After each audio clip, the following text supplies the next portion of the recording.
It seems like we have a great group. Thank you all for coming on this Monday night to hear from our very own Jim.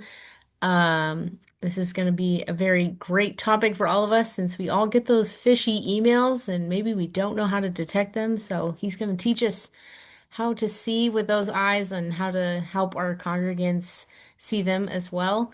For those of you who may not know who I am Faith Shearholt, and I work with Westminster Presbyterian Church in Westlake Village, but I also sit as a co-leader, co-chair on the committee of Partners in Peace and Justice. We just changed our name. So we were the Communications Committee for the Presbytery. And in our history, we hosted these not to be controversial topics. So this is not a controversial topic, but it is a helpful topic. And we are so excited to hear from Jim. But before we begin, will you please join me in prayer? So let's pray. God, we give you thanks for this day, for the day that you have made, and we rejoice and we are glad in it. And whatever this day brought, we leave it at your feet, knowing that you care for us and hold our cares. And we thank you for Jim and his knowledge and his wisdom that he's going to impart on us. May you speak through him to this topic on how to see and discern, but also how to love our neighbors and teach them how to see and discern what is of us and what is not. And we ask you to bless this time and that we walk away with more knowledge and wisdom. We give you thanks and we pray this in Jesus' name. Amen. Amen. So let me introduce Jim a little bit. I actually got to work with Jim kind of at Fuller Theological Seminary. I was working in the dean's office, and Jim was the IT guru that I would email every time that I needed something. So thank you, Jim, for being there for me when I was working for Fuller. So Jim Rispin is a cybersecurity and IT leader who has spent decades helping organizations help build practical, sustainable, and security habits. He is the founder of CyberWise Solutions, a consulting practice built specifically for nonprofits, churches, and mission-driven organizations, where the people making technology decisions are also the same people running the Wednesday night potluck. Love that. And he has served in senior technology roles across higher education and nonprofit sectors. His work is grounded in a simple conviction that good security does not have to be expensive or complex. Amen to that. And the organizations that do it best are the ones who approach it as an act of stewardship rather than just a technology problem. So take it away, Jim. I'm so excited. Thank you so much, Faith. Before I jump in, a little quick lesson in Zoom technology you all may not have used. I want to draw your attention down at the bottom of your Zoom screen where you see a little heart symbol where it says react. We're going to use that later in the talk, and I kind of want to get you guys familiar with it. So click on that. Let me know you see it by sending me a thumbs up there. There you go. See, excellent. Perfect. Also, maybe do a little search. You probably don't see it in yours, but we're also going to need a thumbs down at some point. So there's a little three dots to the right of the emojis there. If you click on that and do a search the word thumb, you'll also see a thumbs down. And just to prepare you for a little while later. So, all right, let me get a little situated here. And I trust you all can see my screen and my disembodied head. Can see that. Good, good. All right, well, let's get into it. So, good evening, everybody. Thank you so much for joining this. As Faith said, my name is Jim Rispin, and tonight's talk is called Cybersecurity Stewardship in the Age of Automated Threats. And by the time we're done, you'll know exactly what I mean by all of those words, and hopefully you'll leave with only one of them still making you nervous. So, cybersecurity talks have a reputation, I know, usually for being either terrifying or tedious, and occasionally both. I have sat through more than a few of those myself. My goal for tonight is to be neither. What I'm here to do is give you a clear picture of what's actually happening out there and a short list of specific things you can do about it. I think the reason Wendy and Juan tapped me specifically to speak to you is I've worked inside organizations like yours for years and seen the challenges you all face firsthand. And it's given me the insight to identify where the real gaps tend to be for mission driven organizations and what will actually move the needle on closing those gaps. And while the bulk of my career has been focused on general IT. More recently, that focus has shifted towards the cybersecurity side of that work. So, like many in my generation, I have more than one job. Officially by day, I'm the deputy CIO at Fuller Theological Seminary, and also by day, the director of IT at International Theological Seminary. In addition to those roles, I founded a cybersecurity advisory firm called CyberWise Solutions, which works specifically with organizations like yours on facing the evolving cybersecurity threats aimed directly at you. Two of those roles come with a lot of institutional history, faculty committees, and the particular joy of managing the IT expectations of people who've dedicated their careers to eternal questions and really want their Wi-Fi to be equally transcendent. So the third one I started myself because apparently I thought what the other two were missing was more meetings. So here we are. People ask me how I got here, and it's a fair question. I came out of college planning to go into radio. I pivoted to grad school because I thought I wanted to be an ethics professor. Sort of fell backwards into IT work, and somewhere between the examined life and have you tried turning it off and on again? I ended up here. If you'd told that early version of me, the one reading Kierkegaard while practicing his on air commercial delivery, that he'd end up as a cybersecurity professional, he would have asked you what the heck a cybersecurity was and then told you were in the wrong story. The funny thing is, when I actually think about it, ethics and cybersecurity are not that far apart. Both of them are fundamentally about trust, who you extend it to, how you protect it, and what it costs when it breaks. That's not the reason I do this work, but it's why I don't feel like I made a wrong turn in my life. And the radio voice sure comes in handy at moments like this. So, I've been inside enough churches and nonprofits to know that the people in rooms like this are the ones carrying real responsibility when it comes to their technology and security, usually with less support than the responsibility deserves. I am not here to add to that burden. I'm here because the gap between where your organization is and where you need to be is actually closable. And tonight, I want to help you begin to close it. So, here's what the next hour or so looks like. First, we'll take an honest look at what's changed in the threat landscape and why it matters specifically for organizations like yours. Not in a general theoretical way, but in a this is happening right now, here's what it looks like kind of way. Second, I'll offer you 6 specific things you and your teams can do to improve your security. Most of them are free. None of them require a dedicated IT staff or a computer science degree. The only thing they require is the will and commitment to do them. Third, we'll talk about where to go from here. Resources, next steps, what it looks like if you want more than what a 1 hour session can give you. Here are some of the things we won't be covering tonight.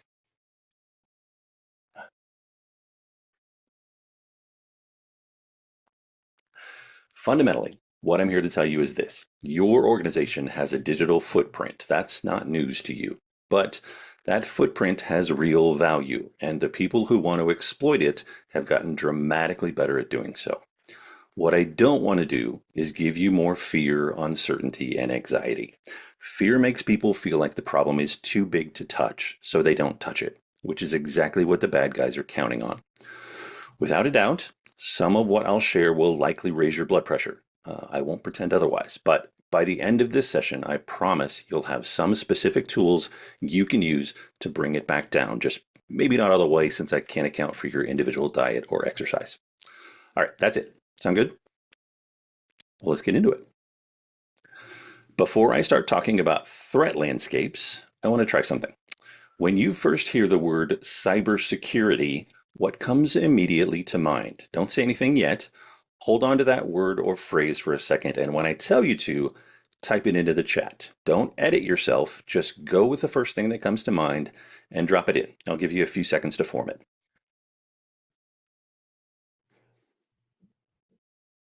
Okay, drop it into the chat. Let's see what you got. Okay.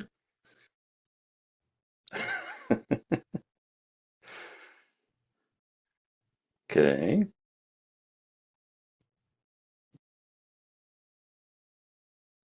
Couple more seconds for a few more. All right. These are all very interesting. Some a little branded. We might need to get licensing credit for them, but um, yes, very interesting. Okay. All right. Sorry, I lost my place here.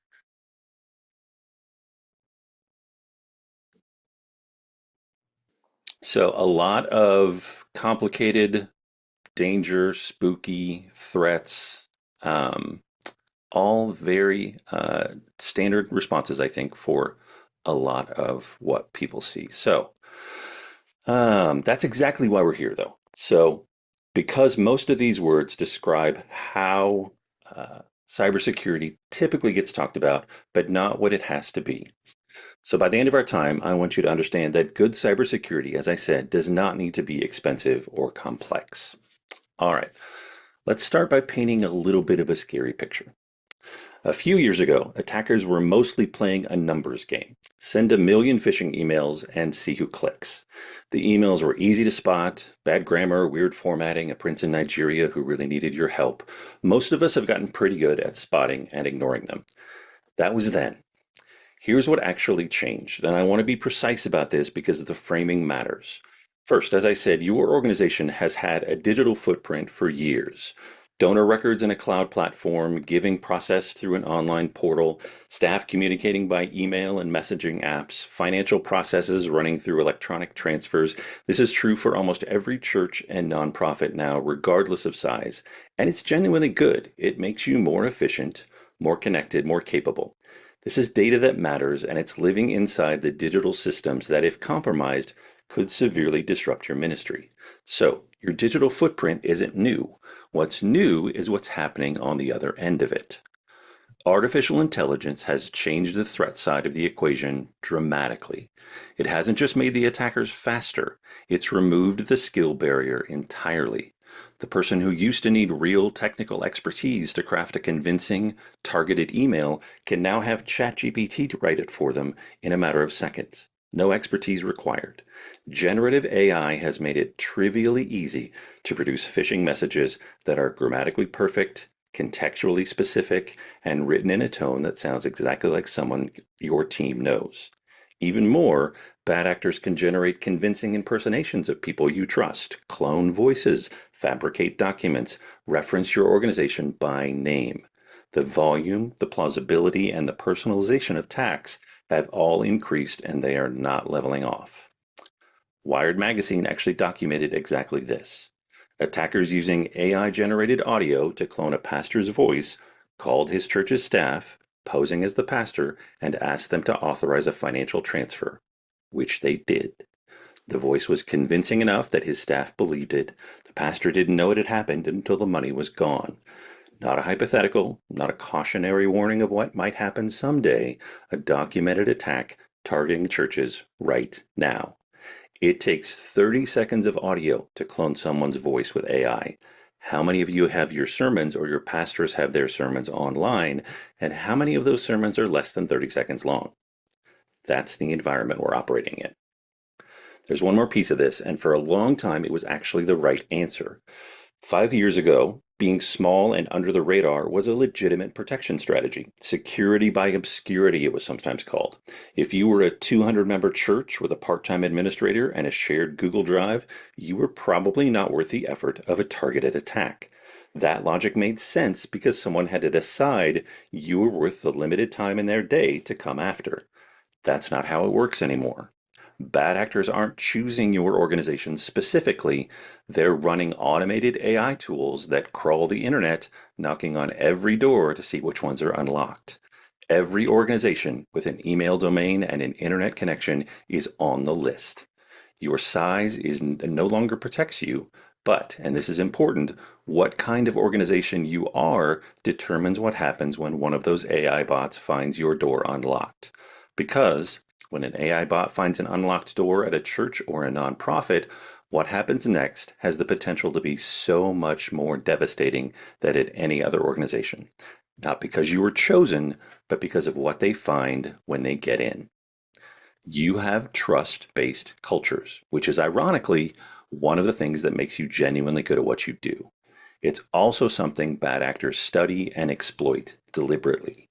The same openness that makes your congregation feel welcomed makes your team more likely to act on a request without stopping to verify it. You often have small or volunteer IT support, which means less oversight, fewer controls, and often no one whose whole job it is to think about this stuff and keep a watchful eye out for anything suspicious. And you handle real money. Donations, payroll, vendor payments, benevolence funds, financial transactions moving through systems that in many cases maybe haven't been reviewed since they were configured. The attacks that follow from that profile are predictable. Phishing emails that look like they're from vendors, banks, or leadership, financial requests that come through unofficial channels and get processed without a second look, staff accounts that don't get deactivated after someone leaves, then get compromised months later by a third party, ransomware that locks an organization out of its own data and makes recovery costly, disruptive, and sometimes public. These aren't freak occurrences. They're the predictable outcomes of a specific vulnerability profile, and mission driven organizations fit that profile almost by definition. But here's the part that usually gets missed. What's most at risk here isn't money. Sure, losing money sucks, but it's usually something you can recover from with the right response and support. What's truly at risk is a loss of trust, which is infinitely harder, sometimes impossible to come back from. Research from give.org found that 80% of donors say they would stop giving to an organization if they learned it had experienced a data breach. 80%. Let that sink in for a second. Think about that in terms of your congregations. The people who gave you their contact information, their financial details, their personal history, they probably didn't think twice about it. They implicitly trust you. But if that trust is broken, it doesn't come back with a simple apology email and an offer for free credit monitoring services. The financial impact of a data breach is certainly real. The reputational impact for a community built on relationships and integrity can be so much worse. None of this means the situation is hopeless. It means it's specific, and the steps we're about to cover address the attack paths that most commonly hit organizations like yours. That's not a guarantee, it's not perfection, but these steps work and they are within your reach, and that's what we'll cover next. But first, let's all take a moment and enjoy this picture of puppies playing with baby goats, which is doing more for my own blood pressure than I want to admit, ironically, since it was your blood pressure I promised to raise. But let's all take a deep breath before we get into the steps you can take to mitigate these threats and see if there are any questions before we move on.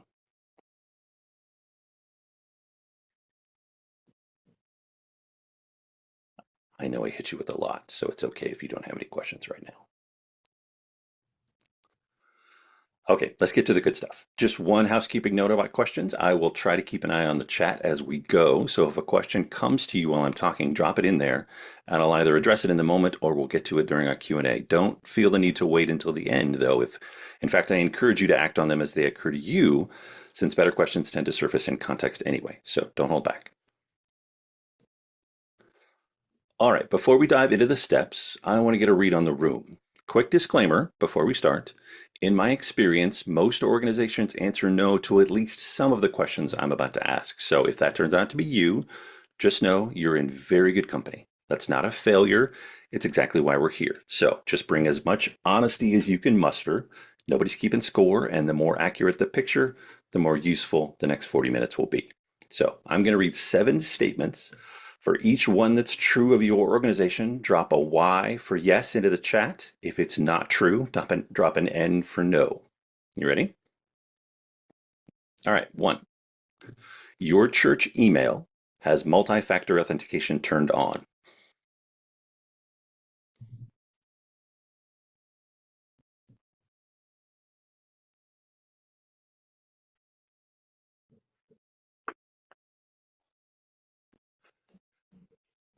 2.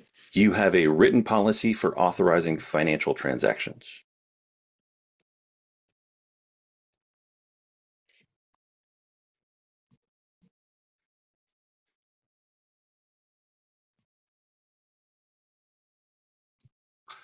3, you have regular tested backups of your critical data.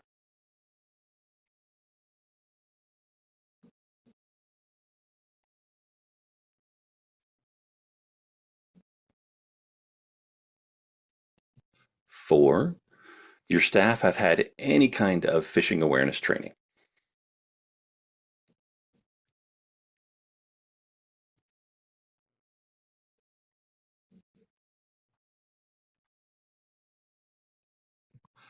5, you have a documented process for revoking access when someone leaves.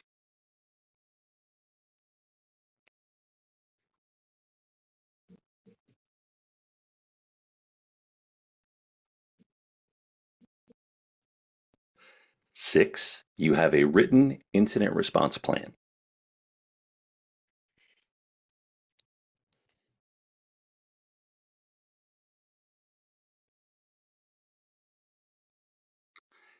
7, you have a written policy covering how staff use AI tools like ChatGPT, Copilot, Gemini with organizational data.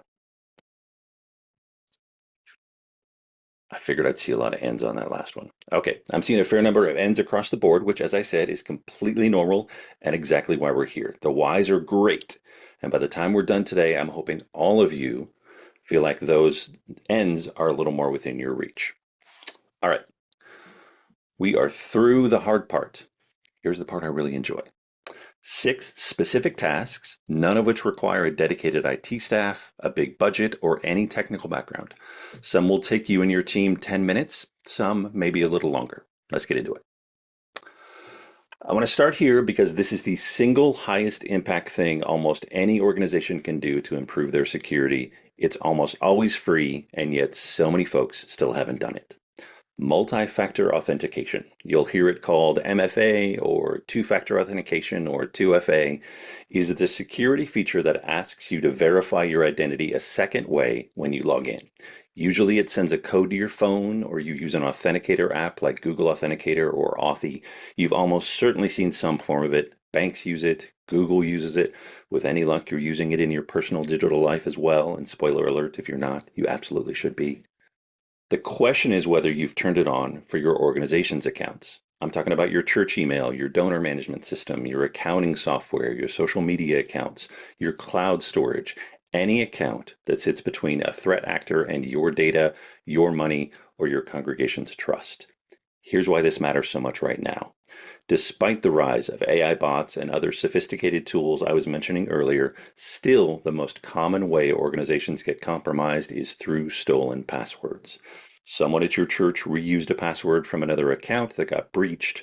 Someone clicked a phishing link and typed in their credentials without realizing it was a fake site. Someone used Church Admin 2019 because it was easy to remember. These things happen constantly in every type of organization. But when MFA is turned on, a stolen password isn't enough. The attacker has the password, but they don't have your phone, so they can't get in. Microsoft published research estimating that MFA blocks over 99% of automated account compromise attacks. 99% with one setting. Why would we even debate this? And yet, most small organizations I work with haven't turned it on across the board. Usually it's not because they decided not to, it's because nobody just sat down and did it. So here's my ask. Tomorrow morning, make a list of every online account your organization uses. Email, financial tools, donor platforms, social media, cloud storage.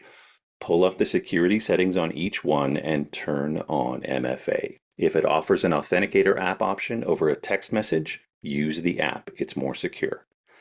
This might take up most of your morning, but it will have protected you against a category of attack that takes down all sorts of organizations every single week. All right. Remember the Wired story I mentioned earlier about the deep fake of the pastor's voice calling to authorize a wire transfer? That attack works because it's plausible.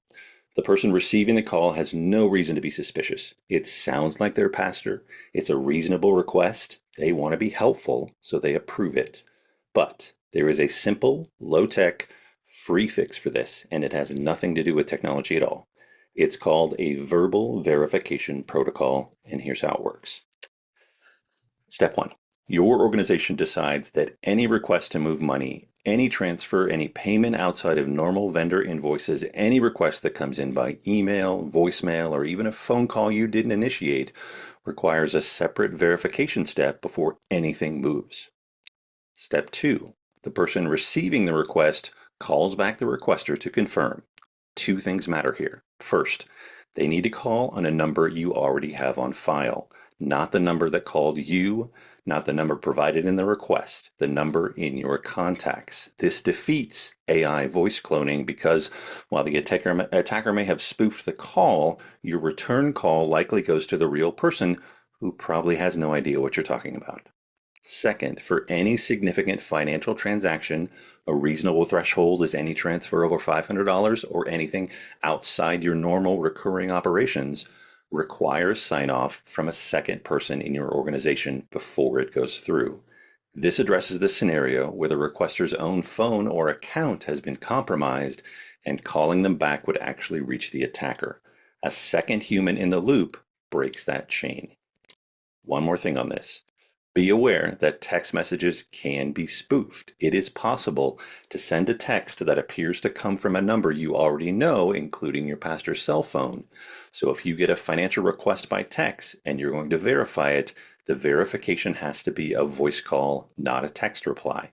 A text from the same number that sent the request that says, yes, I sent that, go ahead, proves nothing. Step 3. Put it in writing. One paragraph in your staff handbook. Any request to authorize a financial transaction outside of our normal billing process must be verbally confirmed by a callback to the requester on their known contact number, and any transaction over $500 requires a second approver. Done.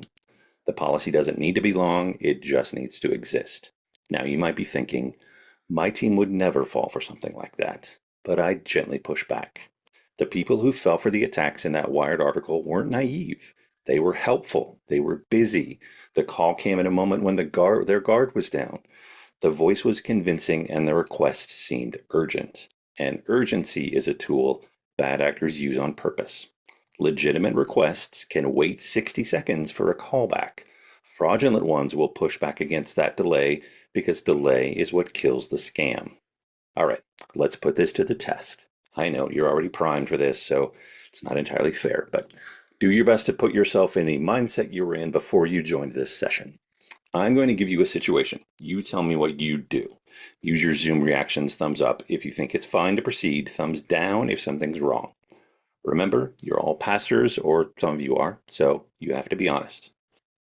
All right. Your church treasurer gets an email from the lead pastor asking to approve an urgent wire transfer to cover a plumbing repair at a rental property the church owns. The amount is $1,850, which is high but not implausible for an emergency repair. The email comes from the pastor's correct email address and includes an invoice from a vendor you don't recognize. I'm in back-to-back meetings all afternoon, the email says. Can you get this processed today? What do you do? Of course, thumbs down is right. But can anyone tell me why? It's okay. I won't put anybody on the spot. The key reasons are the invoice is from an unknown vendor, the pastor is conveniently unavailable, and the request is time pressured. None of these things individually would be a deal breaker, but all three together are a clear pattern. The two-person approval rule exists for exactly this moment. Before any wire goes out, someone else in your organization signs off.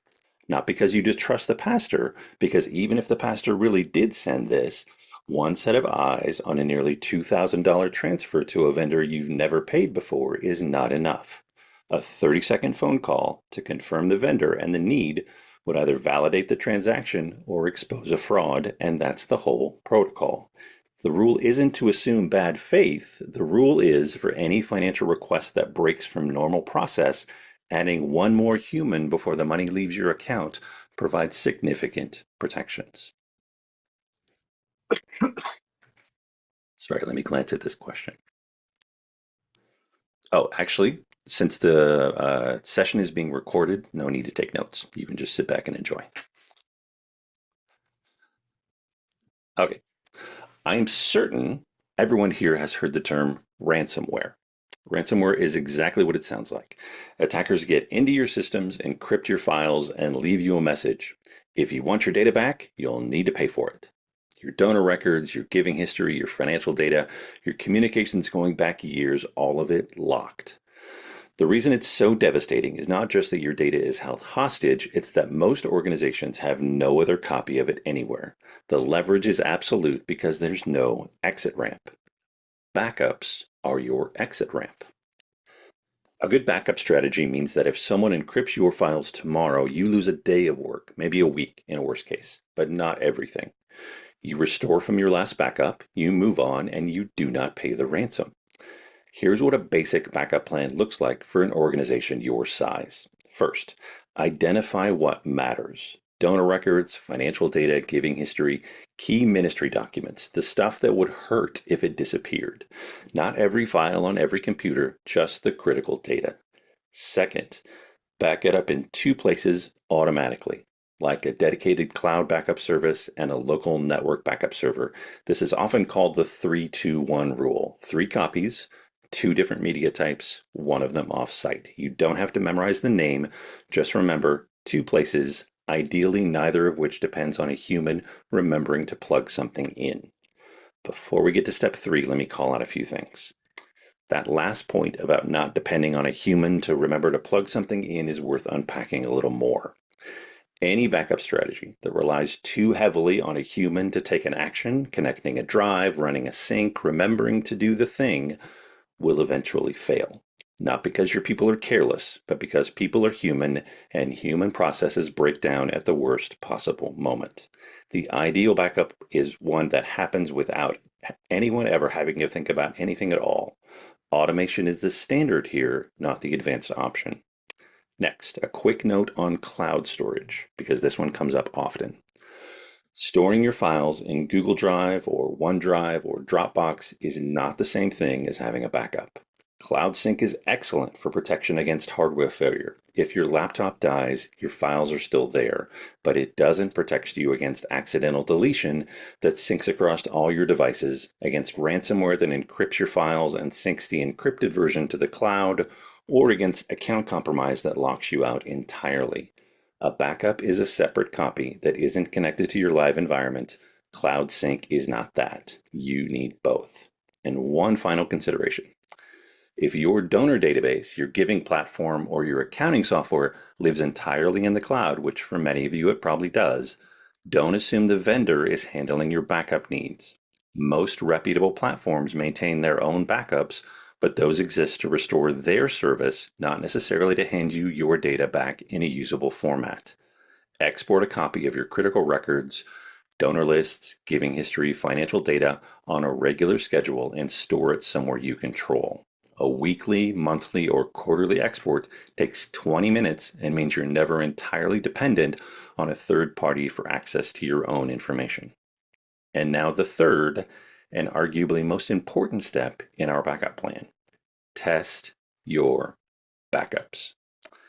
This is the step that everyone skips and the one that matters most. A backup you've never tested is a backup you can't trust. Once a quarter, someone on your team should actually restore a file from your backup. Not just confirm the backup is running, but pull a real file back and make sure it worked. This takes about 5 minutes and has saved organizations from catastrophic data loss more times than I can count. All right. Pausing for questions just in case.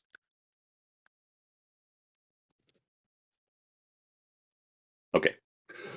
I mentioned earlier that AI has removed the skill barrier for crafting convincing phishing emails. I want to show you what that actually looks like, specifically what it looks like in a church context. There are 2 distinct types of attack your team needs to be able to recognize, and they require different instincts. The first is classic credential phishing, an email designed to get you to click a link and hand over your username and password. The signals are usually in the email address, the link destination, the urgency, and whether the request came out of nowhere. The second is called Business Email Compromise, or BEC. No links, no fake login page, just an email that looks like it's from someone you trust, asking you to do something, usually involving money. The signals here are different. Unusual payment methods, requests to bypass normal process, urgency combined with secrecy, and requests you can't verify through the message itself. For the first type, there are 4 things to look for. 1. The sender's actual email address, not just the display name.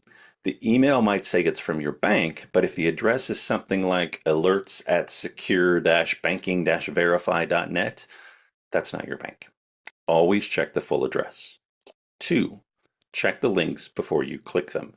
Hover over any link in an email before you click it. The actual URL will appear. If it doesn't match the organization it claims to be from, don't click it. A quick aside for those of you who have tried this on your mobile phone and discovered hovering isn't really a thing there. In truth, it is a little harder, which is part of why mobile is where people get caught most often. However, on most phones, if you press and hold on a link without tapping it, you'll get a preview of the URL before anything opens. That's your version of hovering. Take a look at it before you decide to tap. But honestly, if you get an email on your phone asking you to click something and verify your account or authorize something, the safest move is to wait until you're at a computer or go directly to the app or website yourself rather than following the link at all. The inconvenience of doing that is a lot smaller than the inconvenience of a compromised account. All right, now back to the list of things to look for. 3. Urgency combined with a request. Legitimate organizations very rarely contact you with demands for immediate action, like your account will be suspended in 24 hours. These are pressure tactics designed to short circuit your skepticism. Whenever you feel urgency being forced upon you, that's a good sign to slow down. 4. Anything asking for credentials or financial action that you didn't initiate. If you didn't request a password reset, don't use the link in the password reset email. Go directly to the service's website and log in from there.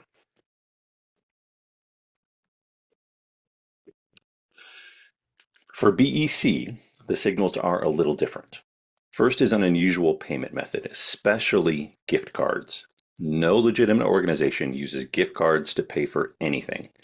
Gift card codes are untraceable, irreversible, and the universal currency of fraud. Second is requests to skip normal process. I know this sounds outside the usual way we do things, but that sentence is doing a lot of work. It's acknowledging the red flag while also asking you to override your own instincts. Urgency plus secrecy. Either one alone should raise an eyebrow. Both of them together in the same message is a very specific pattern. And requests you can't verify through the message itself. If the only way to confirm a request is to act on it, that's a problem. Real requests can survive a phone call. All right, let's take a look at a real world example of this. Take a minute to look this over. This is a real world style of attack. Don't call out what you see just yet, just study it. I want to know what, if anything, feels off to you.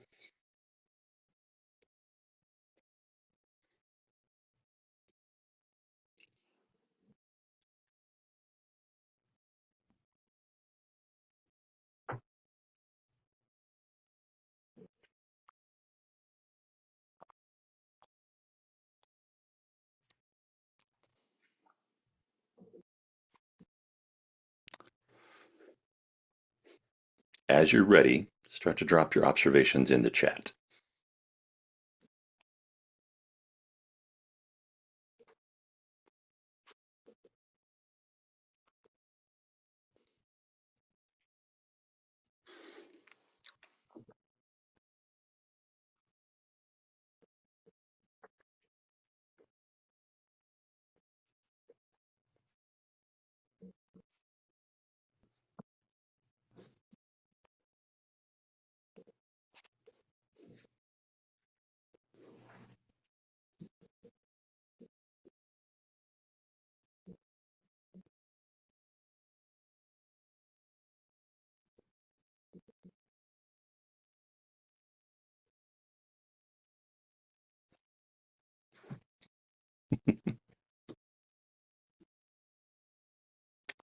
You all are very observant. I'm impressed.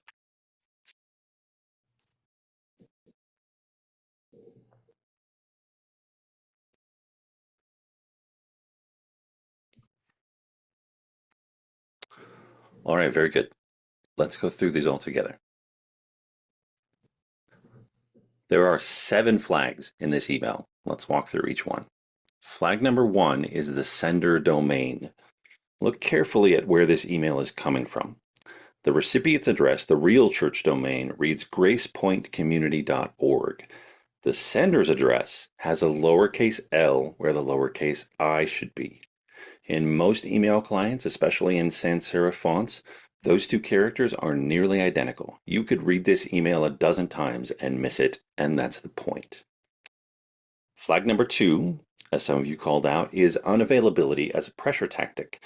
I'm in the middle of a pastoral care visit and my phone is on silent. Conveniently, he's unreachable. Claiming to be unavailable by phone removes the single easiest verification step. Just call him.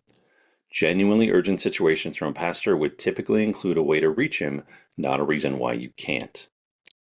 Flag number 3 is deliberate vagueness, which some of you also pointed out.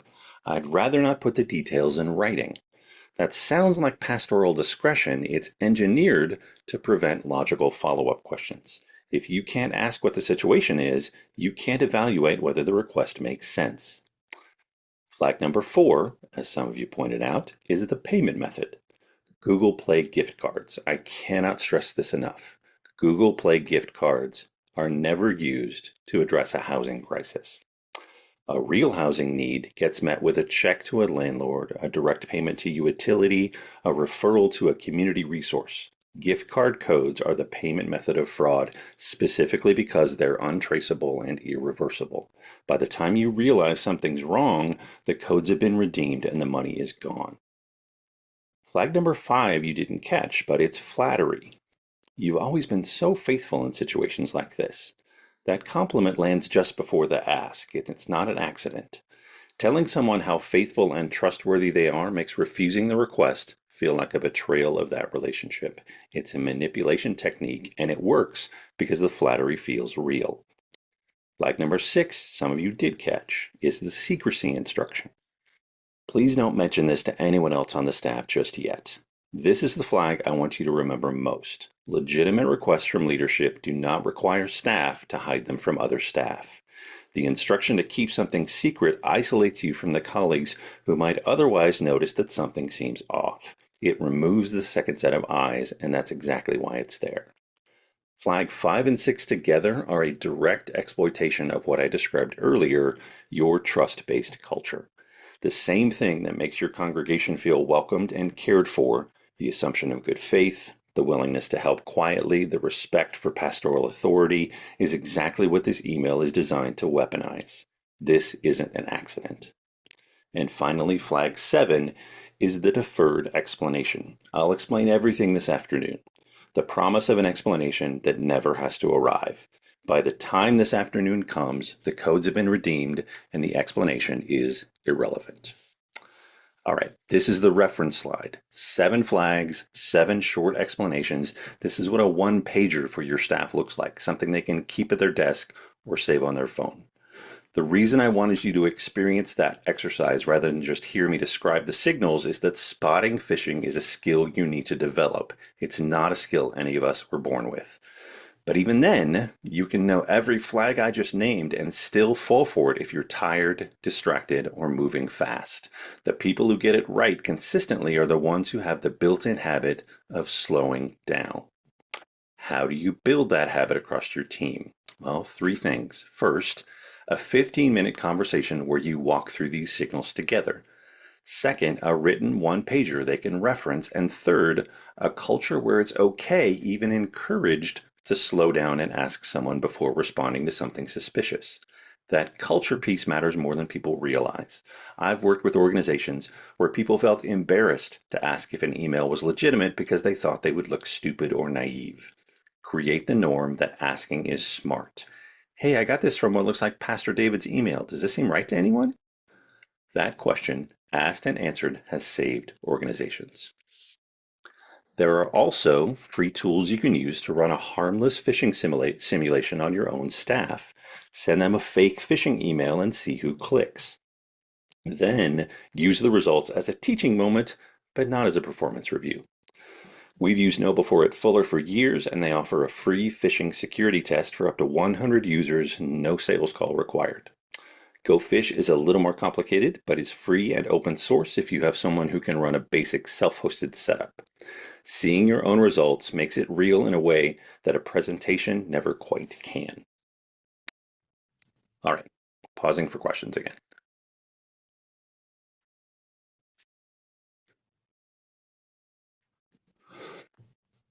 Okay, here is a question I ask every organization I work with. How many people have the admin password for your email system? The most common answer is some version of, I'm not entirely sure. And that's the problem. Knowing who has access to what and making sure it's only the people who actually need it is one of the most fundamental security practices there is, and one of the most consistently neglected in many small organizations. Here's the principle. Every person should have access to exactly what they need to do their job and nothing more. It has a formal name in the IT world called least privilege, but the concept is simple. Your volunteer who helps with Sunday morning AV doesn't need admin access to your donor database. Your bookkeeper doesn't need access to your Google Workspace admin console. Your former staff member who left 2 years ago definitely shouldn't have access to anything. That last one is where I want to spend a minute because it's more common than you'd think and the consequences can be serious. When someone leaves your organization, do you have a process for revoking their access? To email, to donor platforms, to shared drives, to social media accounts. In most small organizations, the honest answer is sometimes. It depends on how the departure went, or it depends on whether anyone remembered. This is not about assuming bad intent from people who leave on good terms. Most people who leave jobs don't go home and decide to log into their former employers and systems, but credentials don't have to be used maliciously by the person who owned them to cause harm. A former employee's account can be compromised by a third party months after they leave, and if that account still has access to your systems, the attacker has access to your systems. Offboarding should include a checklist, email deactivated, shared accounts updated, access to all platforms revoked, any shared passwords that person knew changed. It doesn't have to be elaborate, it just has to happen consistently. All right, let's try another scenario. Again, bring your best pre-session mindset to this and answer as honestly as possible. Same rules, thumbs up if you proceed, thumbs down if it would give you pause. You receive an email from what appears to be your church management software, the one you use for donor records. The email says your account will expire in 48 hours due to a billing issue and you need to log in to update your payment information. The email has the software's logo and looks exactly like their normal emails, but there's a button that says update billing now. What do you do?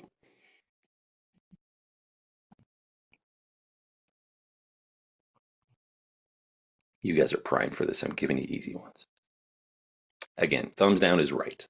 But this one catches people more than you might think because it looks so legitimate. The flag isn't that the email arrived. Vendors send billing reminders all the time. That's normal. The flag is what it's asking you to do. Click a link and log in. That's a pattern attackers rely on specifically because it looks routine. The right move is to close the email, open your browser, go directly to the software's website by typing the address yourself, and log in from there. If there really is a billing problem, you'll see it. If there isn't, you just avoided handing your credentials to an attacker. The rule is simple. Never log into anything you didn't initiate by following a link from an email. Always go directly to the site yourself. The pattern is the same as the financial request scenario. When in doubt, go around the message and contact the source directly. Similarly, do an audit of your admin accounts. How many accounts had full administrative privileges on your email system, your accounting software, your donor platform? Minimize that number. Admin access is the master key, so treat it like one. And a note on shared accounts. Try to move away from them wherever you can. Info@ourchurch.org that 10 people all log into with the same password is a security problem because you can never tell who did what. And when one person needs to be removed, you have to change the password and notify everyone else. Individual accounts with appropriate permissions are always better. Okay, everything we've talked about so far has been preventative. Do these things and you reduce the likelihood of an incident. But here's what I want to leave you with before we talk about next steps. Prevention is not perfection. Even organizations that do everything right can face an incident. A flaw in software you use that the vendor hasn't discovered yet or hasn't fixed, a vendor who gets compromised and touches your data through no fault of your own, a staff member who makes a mistake despite the best training. The difference between organizations that recover well and those that don't usually isn't the sophistication of the attack, it's whether they had a plan before it happened. A basic incident response plan doesn't have to be a giant binder on a shelf with complicated structures and enough appendices to ensure nobody ever reads it in an actual emergency. For organizations your size, it can be a single page that answers 4 questions. Who do we call first? Designate a point person inside your organization, the person who coordinates the response if something happens. And have a list of outside resources, your IT provider or consultant, your cyber insurance carrier if you have one, and for serious incidents, the FBI's Internet Crime Complaint Center, which is, by the way, free to contact. What do we do immediately?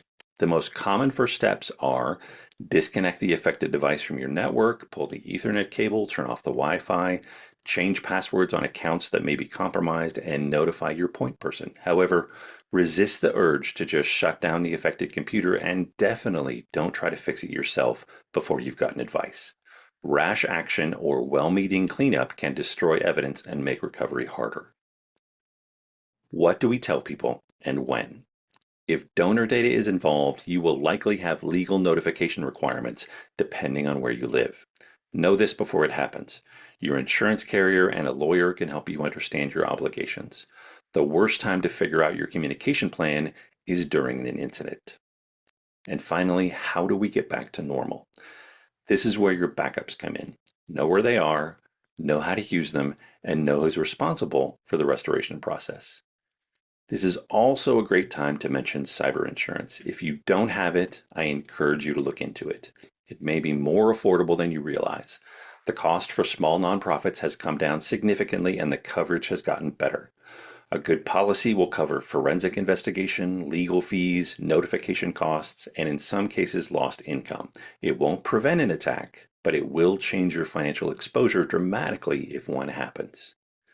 The organizations that do the worst after an incident are the ones that have never talked about it before it happened. The conversation may be uncomfortable, but do it anyway. Okay, one last scenario, and this one's a little different. There's no right or wrong answer. I just want to know what your gut says. Okay, it is Monday morning. Your office administrator calls you and says, I think something's wrong. I tried to log into our donor database this morning and my password isn't working. I figured I'd just reset it, but then I noticed some files on our shared drive look different, like they've been renamed. I didn't do it and I don't know who did. What's the first thing you do? Okay, drop your answer in the chat, just a sentence or two. You can use what we talked about already as a cheat sheet if you like, but try to be specific to your organization. I'll give you a minute.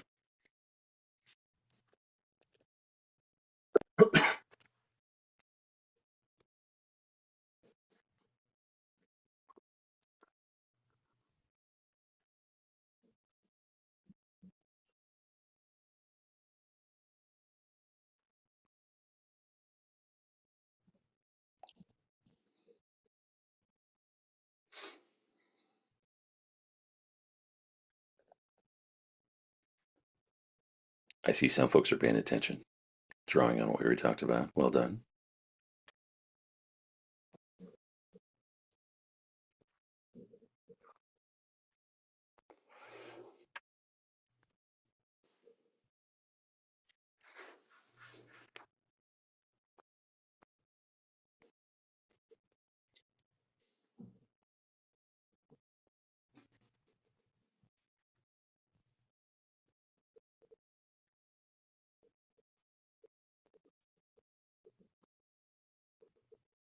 Okay, these are all really good. What I'm looking for here isn't a perfect answer, obviously. It's the instinct to slow down and not touch things before you know what you're dealing with. The worst move in this scenario is to start clicking around and trying to figure it out yourself.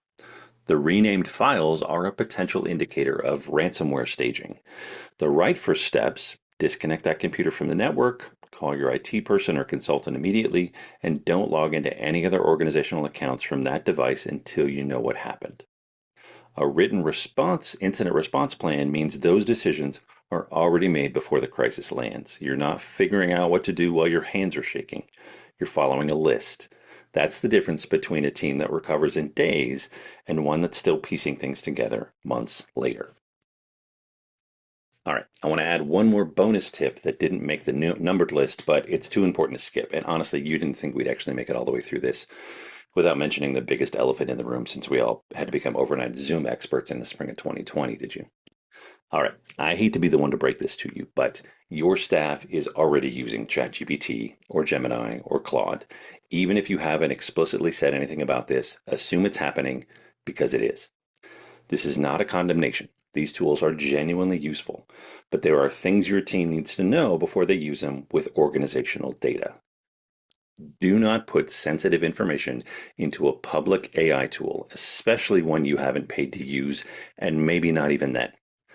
Donor records, financial data, personnel information, confidential pastoral conversations, any data that you would not want on a public website should not go into a general purpose AI chat interface.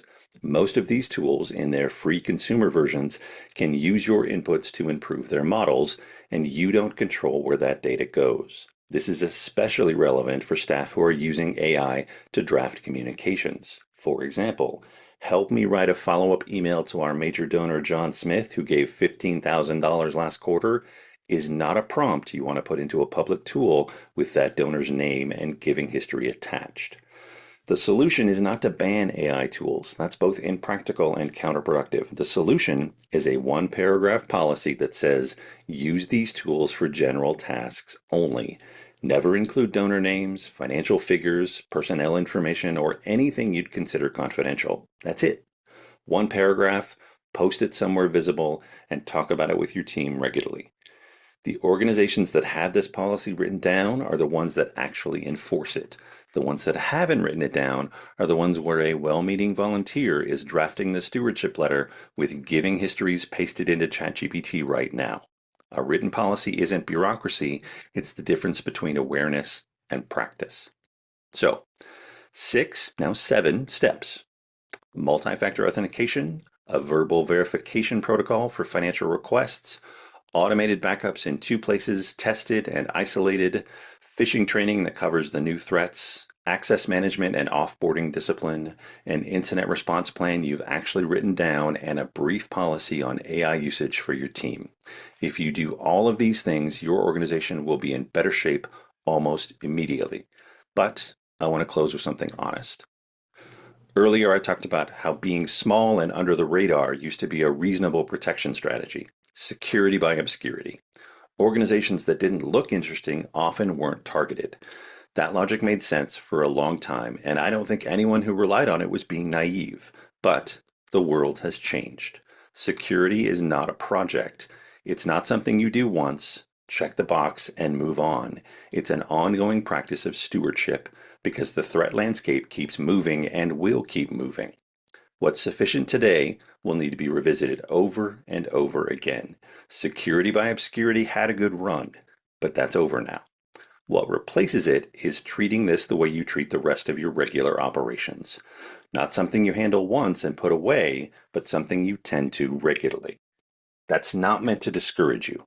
It's meant to reframe the expectation.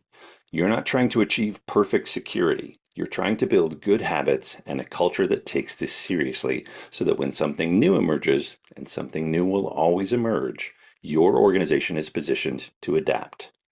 The organizations that stay secure over time are not the ones with the biggest budgets or the most sophisticated tools. They're the ones where leadership treats security with the same spirit of stewardship that they bring to financial accountability and HR policy. If that sounds familiar, it's because it is. You already know how to do this. The reason we're all here tonight is because someone in your presbytery thought this conversation was worth having, and I agree with them. The work your churches do, the counseling, the community care, the benevolence funds, the pastoral presence in people's hardest moments, all of that depends on the trust your congregations place in you. Protecting that trust means protecting your systems, your data, and your people from the threats that are real and growing. What we've walked through today should help you make a big step in the right direction, but it doesn't mean you're done. There's a lot more you can do. The good news is you don't have to figure it out alone. A few resources worth bookmarking before you leave today. CISA has a full section of plain language resources written specifically for nonprofits and small organizations. Have I Been Pawned lets you type in any email address and instantly see if it's turned up in a known data breach. Takes 30 seconds and is worth doing tonight. TechSoup is built specifically for nonprofits and connects you with free and discounted security tools along with other great software. And the National Cybersecurity Alliance has straightforward guidance you can share with your staff, all of it free. None of it requires a technical background to use. But if you're sitting there thinking, we might need more than just an afternoon of DIY, that's where my firm can come alongside you. CyberWise Solutions works exclusively with mission-driven organizations, churches, nonprofits, and other faith-based groups, places where the mission is the point and that mission is worth protecting. Here's what that typically looks like. It starts with a conversation, just so we can understand your organization's specific situation. From there, we walk you through a risk assessment, your actual environment, the tools and platforms you use, who has access to what, and where the real gaps are. You leave with a clear picture of where you stand and a concrete action plan. Some organizations take that and run with it themselves. Some want us to walk alongside them along the way. Either way, you are not guessing anymore. If that resonates at all, reach out. I am not here to sell you something you don't need. I'm here because this work matters. One last thing before we open it up for questions. I also write a free monthly newsletter called Mission Critical. That's specifically written for leaders like you. No jargon, no product reviews, just the things you actually need to know in plain language once a month. You can scan the QR code on the screen or go to newsletter.cyberwisesolutions.net to sign up. It's a great on-ramp for folks who want to stay informed without turning cybersecurity into a second or third or fourth job like me. So, okay, that is all I have for you tonight. But let's open it up. I want to hear what's on your mind. Maybe there's something I said that doesn't quite fit your context. Maybe there's a situation you've already encountered and you're not sure how to handle it. Maybe you have a question that will leave me completely stumped. I'm eager to hear it. So whatever's on your mind, let's talk.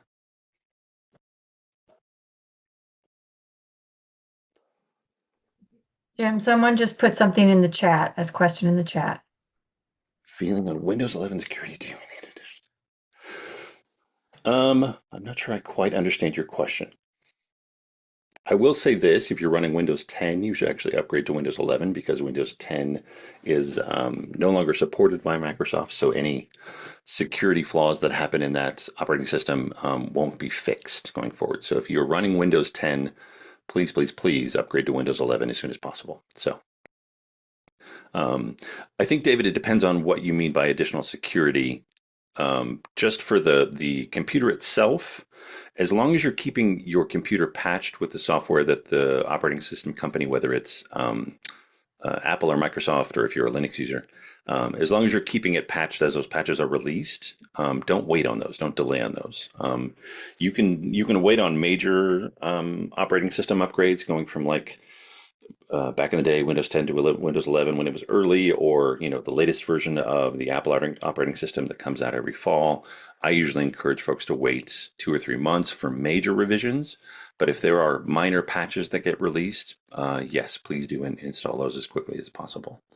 But as far as other security tools I can recommend just off the top, by all means, have a password manager. Don't store your passwords in a little notebook or a sticky note on your stuck to the side of your monitor. Even saving your passwords in a browser is not really that secure because if somebody gets access to your computer, it's not too hard to get access to those. So a password manager like Bitwarden or 1Password is an ideal security tool that will really kind of go a long way in providing additional protection. There's all sorts of other things. I don't want to get into a big software sales pitch on tools, but maybe that's a different talk. But yeah, I would say 2 things I would recommend if you want to walk away with just ideas about software. Make sure your computer is patched and the software you're using is patched and updated, and use a password manager. When we get rid of old computers or routers, what is the most secure way to dispose of them? Well, as far as routers is not a big deal.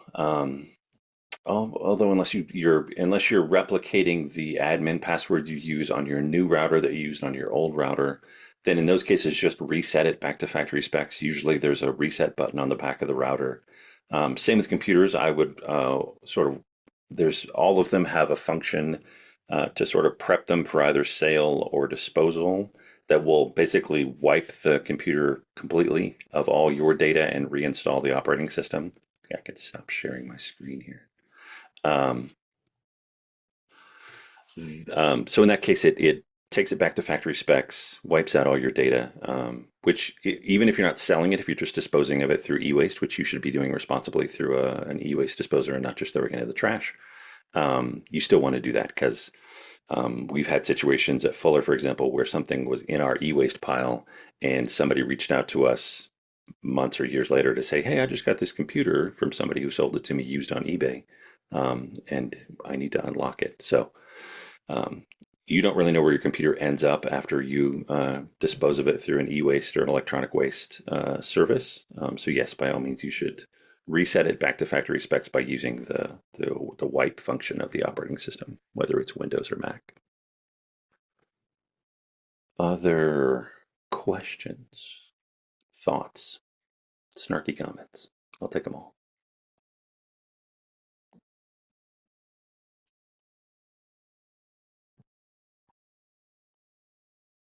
Jim, I'll just make a comment at first. Like, I just think this was so helpful. Because I'm thinking about the use of ChatGPT by some of the people like on the staffs that I work on. Mhm. And I don't know exactly to the extent at which they're using it. So this just that kind of even that what you told us about today was Yeah, very important. yeah, And I will make sure it's shared as yeah. well. I mean, obviously There's the there's rub, much more. and I fully understand. I mean, I anybody who tells you they're an AI expert is lying to you because that industry is moving so fast that no one is an expert. I've spent a lot of time with AI in the last 3 to 6 months, and I am barely scratching the surface. It is an extremely powerful tool. It is sort of the quintessential double-edged sword, if you will. Um, there are ways in which it keeps me awake at night and scares me to death, and there's ways in which I am just amazed at what it can do and how it helps me in my own productivity. But all that to say, yes, when it comes to what you're putting into AI chatbots, especially the free and open ones that OpenAI and Anthropic and Google make available to you for free, you should not be putting anything personal in there. That includes personal financial data. It includes personal medical data. Personally, if it were up to me, so don't go asking ChatGPT, what that growth is on the back of your neck because that's not information it should have about you. So just being very careful about that. There are ways to interact with these AI tools in a protected way where you can give it sensitive data, but that requires enterprise level agreements where you signed a contract with them and you're paying them a certain fee a month. And in those contracts, they provide guarantees for privacy that just don't exist when you're using the publicly available ones. So, yes, by all means, use them to be productive, but be extremely careful about what you're feeding them. I do have another question because I'm just thinking Hmm. about it too, because I know that a lot of churches these days are using different like online giving. So whether Hmm. people can pay for through PayPal, people can Hmm. pay by doing the QR code, people can do this a lot of online giving. What kind of risks are there risks with that kind of um using that platform that way? Sure, sure. It really depends. I mean, I would only use reputable platforms. So ones that provide, clear privacy policies that they have published. They're clear on what they're doing with your data. If you're giving them credit card numbers or giving them credit card numbers of your congregation, or your congregation is giving them credit card numbers in order to process that, how they're managing that data. So I would just be very careful. Obviously, don't use anything that's free. That's a service worth paying for. Um, but when you do look at the contract itself and be clear about how they're managing your data, where your data is stored, whether you have access to it, whether if you decide to end your agreement with them and move on to a different company, can you extract your data from them or do they keep it forever? So yeah, I think it's just it's like with any other. We tell our kids all the time as they were growing up, never sign anything that you haven't fully read, especially when it comes to finances. That's especially true for this kind of thing. So, but in this case, we have to sort of pay attention to not just your own personal liability, but the liability of what your congregants are likely to encounter as they use that tool. And so you sort of have to be a guardian for them as well. And so just paying attention to when you're signing these things with as much, and they should be able to provide this to you without having to have a lawyer beside you to interpret everything. It should be pretty plain language. If it can't be, that's a red flag for me. So, Thank you. mhm. Any other questions, folks? I realize I might have overwhelmed you all, and I apologize for that. Very good. Okay, Betsy, we can hear you. Do you have a It just question? doesn't. No, just very informative. Thank you so much. I'm so glad. Thank you. And by all means, let me throw this back up real quick just so you have it again. If anything comes to you later, I'm certain they will share this, but um, you have my contact information there. Feel free to reach out to me. I'm always happy to answer questions.